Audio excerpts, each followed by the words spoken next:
G'day, Steve Morgan, Fishing Monthly magazines. Love it when Mercury Marine loans me a little bit of new product to test. I've got Griff with me here from Mercury at Coomera, and I've got a hold of one of the new Mercury Avator 35e electric motors. Now, the Mercury 7.5 Avator we've tested before. It's been really popular. There's a link above here.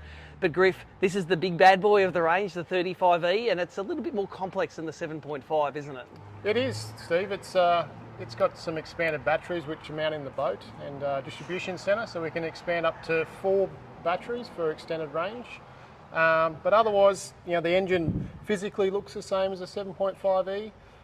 It's just got that extended range. Yeah, and it's all about when it gets to bigger motors, it's all about the power supply, isn't it? The 7.5e's got that little 6 to 7 kilo lithium ion battery, which is integral, fits down the guts of the motor here, but this one's different. That is all running gear on the inside, and then the batteries are separate. And as Griff says, you can put up to 4 batteries on this. They all weigh about, 20 kilos a piece, lithium ion cells. They actually fit in this Alloycraft boat. They fit in the fuel tank zone. So pretty clever design there, and you can stack up to 4 of those with the junction box to give you amazing range. We're going to do some range testing a little bit later on. But Griff, talk a little bit about what Mercury Marine does really well. You've been making mounts for motors forever, and these are the best mounts that I've seen on an electric motor. People love the fact that you can pull it off. Show us how to do it.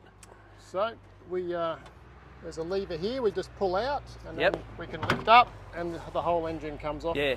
The spigot mounting is really convenient for guys, especially like I noticed in our Bass Electric series, the guys don't like travelling with the motors on, they like them in the car, and that literally takes 2 seconds to pull your motor. Yeah, literally. Yeah. Also that multi-function tiller, it's common in all of the outboards up to about 115, you can get that tiller. It seems the tiller technology's come down as well. Show us what happens there. So if we lift up here, we can move the yaw over to one side. And so if you're sitting on this side of the boat versus the other side of the boat, you can and of course if you're standing up, we can lift this and we can go 1, 2, or we can go all the way back down, and we can use it as a handle to carry the outboard. Yes, indeed. So it's a great system, and I think Mercury's been great at you've been making motor mounts forever, so you're going to do that really well. And in my experience, these are the best motor mounts that we've got in the industry. You've done a little bit of testing. I'm not going to get you to tell the results of that. We're going to go out and do some of the testing ourselves. I've got an Alloycraft 445.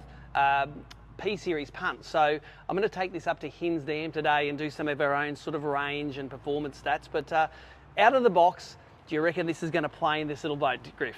What's your opinion? It's got just enough waterline length. It might just play, but it'll be borderline. Yeah.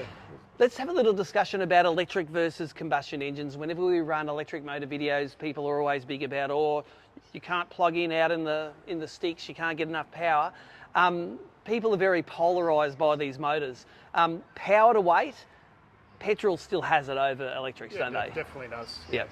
Yeah, and overall top end speed, the petrol engine is superior. But where the application for this is ship to shore tenders, going out to places like Hinds Dam where you can't have petrol power, and being able to enjoy those waterways. So there's specific applications that it suits.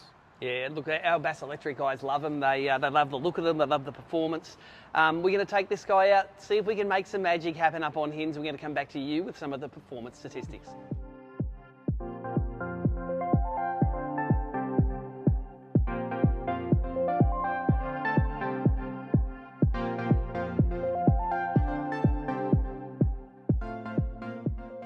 So we've made it out to Hinds Dam, and I've got the kit together, the Alloycraft boat there. I've moved the 2 20-kilo batteries to the front of the boat. These boats like weight forward for speed, so the more of that transom that you can get out of the water, the better. So 20 kilos each of batteries sitting on the front deck there. Probably another near 20 kilos of junction box and heavy cabling. I've moved as far forward as I can, and of course, that one wire that delivers power to the Avator and rigs in the side, we've got it sitting in there. So that's how we've got the setup going today. This is a 15-inch shaft boat and it is a 20-inch shaft motor, so a little bit of extra drag we'll have from the shaft, I assume. I noticed that on these bigger motors, the cab plate is a little bit larger than the 7.5e, and both the 20 and the 35 Avator run that 7-inch pitch propeller. So that is a pretty small pitch propeller designed for high thrust. Maybe that will get us on the plane, maybe it won't. But that's the kit, flat bottomed hull. This is a 4.5 metre boat, weighs around 160 kilograms. So we've probably got, you know, 160 kilograms, say another 60 kilos of motor and running gear on it. And I weigh about 80 kilos. So nearly 300 kilos the whole rig set up. I aimed for a light boat, probably didn't end up as light as I thought it would be, but let's get on the water and we'll see how it goes.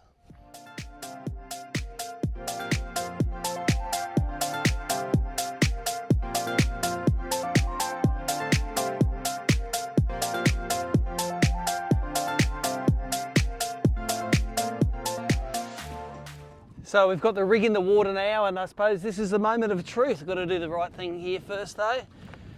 Put my PFD on, and actually put my kill switch on as well. I don't want to go over in Hims and have the boat drive away from me.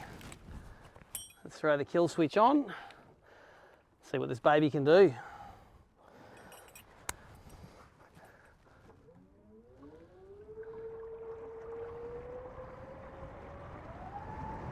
Ooh, she's fast. She's super fast. I think that's planing with the batteries forward. It's faster than I've ever been in an electric boat, that's for sure. Let's have a little look here. I'll get my speedometer out. 16 kilometers an hour. Straight off the bat. I'm going to play around with some of the weights, but immediately, this isn't definitely not a displacement. The water's flying off the transom, and I am for once planing in an electric boat. Pretty bloody cool.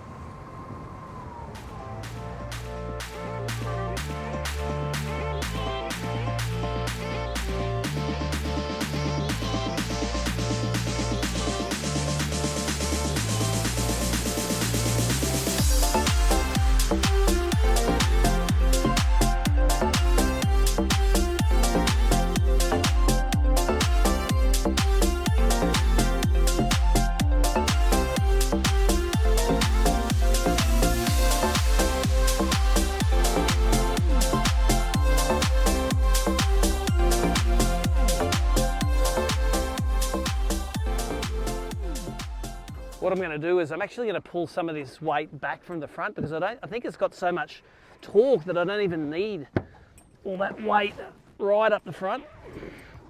So 16 k's an hour top speed straight off the ramp. Let's pull that weight back a little bit and see what happens. So there you go, 17 kilometers an hour now. That's with the weight batteries back a little bit. I've pulled them back about a metre from the start, but electric motor planing. See you later, ramp at Hins. So now that I've worked out that I can plane, that's 16 kilometres an hour with the batteries way up the front, 17 k's an hour with them on the front deck. Let's see how they go with them sitting in the cockpit here with me. See if we can crack that 18 kilometre an hour mark, or whether that 7-inch pitch prop is going to be the limiting factor. So let's go from an idle start. Let's punch it. Ooh, that torque's serious. Serious torque. Cab plate's still under the water, so a shorter shaft might go faster. Range is interesting, 12.5 kilometres with 2 batteries. But if I back off just a little bit, do that range, that's up to 20 kilometres an hour. At and 8 hours of running, 11 kilometres an hour, using about half of what it delivers, about 1.7 kilowatts. 19.7 kilometres there. And the speed we're doing now, 11 kilometres an hour. So that's already faster than most boats in, say, an electric tournament. Punch it.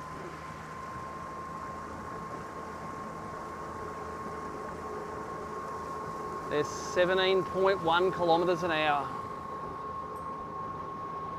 Suppose I better watch where I'm going here. Yeah, I've got a bank on the boat and everything. So at the moment, it doesn't matter where those batteries are. We're going about that 17k an hour mark. I'm going to see what happens when I put them right in the back of the boat. So here you go. I've got the big battery packs. Remember, this is 2 out of a possible 4 battery packs that you could put on this Avator. Got them next to me now. Let's see if it changes that top end speed.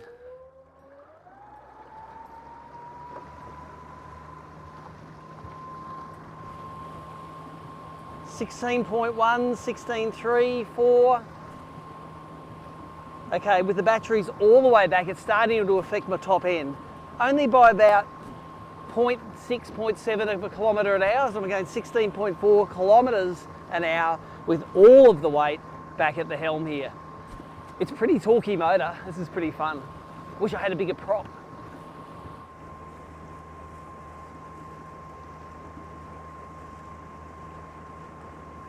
Like the 7.5e Avator that we've reviewed before, they've got this great Mercury screen, visible in sunlight, and flickering a bit here because of the wavelength of the light. But overall, it gives you great data. It's got very accurate speedometer data, same as the GPS sensor on the phone.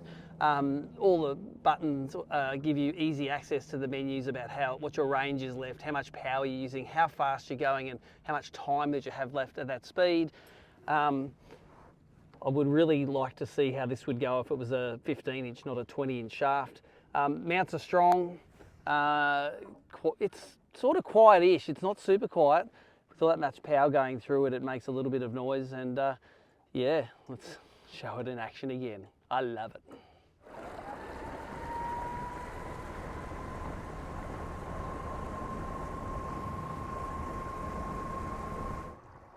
So let's talk about first impressions of the Avator 35e. Holy shit, it's fast. It's torquey, quick off the mark, and I think it's limited in the top speed by that propeller pitch, but oh my God, the fastest I've been on the water in electric motors, sort of 8-9 kilometres an hour. We were straight out of the box up to 17 k's an hour, and the pickup's amazing. I could just imagine this at a Bass Electric tournament, just leaving the field in the wake and having that many more hours of fishing. I've got to crunch the performance numbers. I'll go back to the office and run them through a spreadsheet because it's a little bit different for a normal combustion outboard, you know, fuel, kilometres per litre, all that sort of stuff. Depending on how many batteries you have stacked and how fast this is going, obviously the slower you go, the more your range is. But because that boat planes, there might be a little bit of an advantage in right at the top when it gets up on the plane. We're going to run those numbers and come back to you from the office, but holy hell, on Hins, this thing absolutely motors. Here we go. So we've made it back to the Fishing Monthly headquarters. We've crunched the numbers, got them into the spreadsheet, and we've had to do it a little bit differently from our normal boat tests, where we just get an economy number of how many kilometres per litre of juice. Well, we don't have that now. Our limiting factor is the capacity of the batteries, and this one had 2 of the 2300 batteries, so it works out that this motor draws around 4.5 kilowatts at wide open. That gets about an hour of running at full open, wide open throttle with those 2 batteries. Remember, you can have up to 4 batteries in the system and double that capacity through that junction box.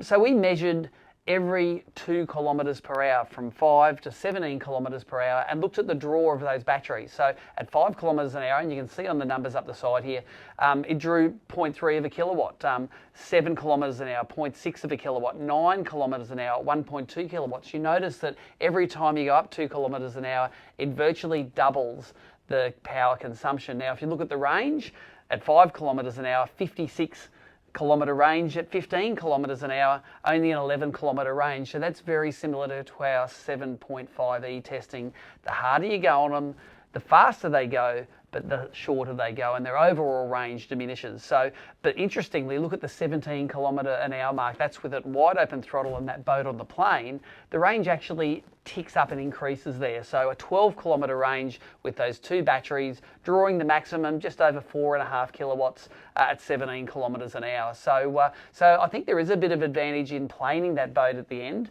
but overall, if you wanted to do, say, wide open, a 25-kilometre trip, you'd need 4 of those batteries, and you'd have to fill up that junction box to its full capacity. Pricing is in the video details below. This isn't the cheapest way to get from A to B. As Griff said earlier, the petrol-powered motors are still bang for buck going to be your best solution. But if you're on an electric-only lake, or you like the amenity of an electric motor, the Mercury Avator should definitely be on your list.